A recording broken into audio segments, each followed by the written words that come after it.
Hi, hello, வணக்கம். Welcome to வண்ணங்கள் 100. நம்ம சேனல பார்த்துக்கிட்டு இருக்கிற அனைத்து நண்பர்களுக்கும் அன்பு வணக்கங்கள். உங்க ஆதரவ நீங்க எங்களுக்கு தரணும்னு நெனச்சா, மறக்காம நம்ம சேனலுக்கு சப்ஸ்கிரைப் பண்ணுங்க. கூடவே பக்கத்துல இருக்கிற பெல் பட்டனையும் கிளிக் பண்ணிக்கோங்க. இன்னைக்கு நாம வான்கோழி வச்சு செய்யக்கூடிய சூப்பரான ஒரு ரெசிபி தாங்க பார்க்க போறோம். இதை எப்படி செய்றது அப்படின்னு பார்க்கலாம் வாங்க. இந்த ரெசிபி செய்றதுக்கு 1/4 கிலோ அளவுக்கு வான்கோழி இறைச்சி எடுத்திருக்கோங்க. இந்த இறைச்சிய மஞ்சள், உப்பு கலந்த நீரால சுத்தப்படுத்தி எடுத்திருக்கோம். இதுல இப்போ நாம 1/4 கப் அளவுக்கு மைதா மாவு சேர்த்திருக்கோம்.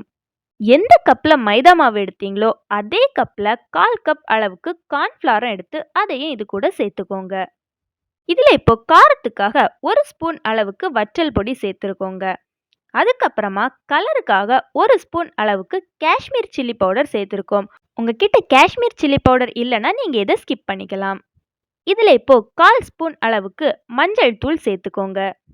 உங்களோட தேவைக்கு ஏத்தாப்புல உப்பு சேர்த்துக்கோங்க. நாங்க 1/4 ஸ்பூன் அளவுக்கு உப்பு சேர்த்திருக்கோம்.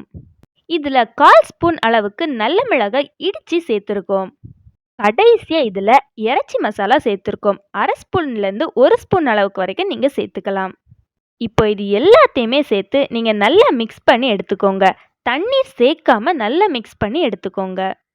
தண்ணீர் சேர்க்காம நீங்க இந்த இறைச்சிய மாவு கூட நல்லா மிக்ஸ் பண்ணி எடுக்கணுங்க.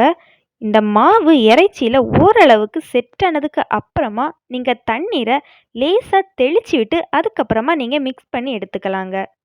முக்கியமான விஷயங்க, அதிகமா தண்ணீர் சேர்த்துறாதீங்க. அதுக்கப்புறமா நீங்க எண்ணெயில போடும்போது மாவு மட்டும் தனியா பிரிஞ்சிருங்க. அதனால தண்ணீர் லேசா தெளிச்சு மட்டும் விட்டு எடுத்துக்கோங்க. இப்போ இதை நாம 1/2 மணி நேரத்துலேருந்து 1 மணி நேரம் வரைக்கும் ஊற வச்சு எடுத்துக்கலாங்க. அப்படி இல்லாட்டி நீங்கள் ஓவர் நைட் கூட ஃப்ரிட்ஜில் வச்சு எடுத்துக்கலாம். நம்ம இந்த மாதிரி ஊற வச்சு எடுக்கும்போது டேஸ்ட் இன்னும் ரொம்பவே சூப்பராக இருக்குங்க.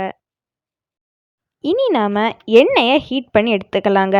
மீடியம் ஃப்ளேமில் வச்சு எண்ணெயை நல்லா ஹீட் பண்ணி எடுத்துக்கோங்க. எண்ணெய் ரொம்பவே ஹீட் ஆனதுக்கு அப்புறமா நீங்கள் இந்த இறைச்சியை போட்டு பொரிச்சு எடுக்க ஆரம்பிக்கலாங்க. இறைச்சியை நீங்கள் போடும்போது ஒன்றோட ஒன்று ஒட்டாமல் தனித்தனியாக போட்டு பொரிச்சு எடுத்துக்கோங்க.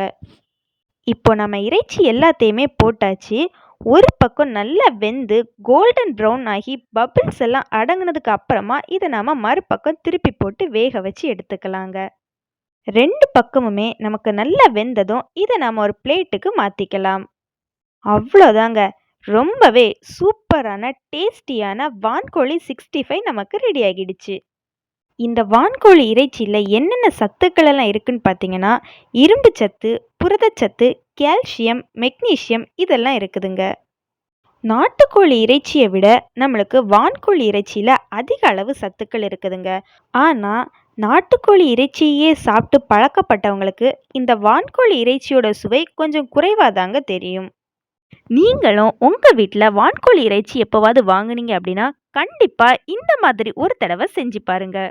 இந்த வீடியோ உங்களுக்கு பிடிச்சிருந்து அப்படின்னா லைக் பண்ணுங்க, ஷேர் பண்ணுங்க. இதை செஞ்சு பார்த்துட்டு மறக்காம எப்படி இருந்து அப்படின்னு கமெண்ட்ல சொல்லுங்க. அப்படியே நம்மளோட சேனலையும் சப்ஸ்கிரைப் பண்ணிக்கோங்க.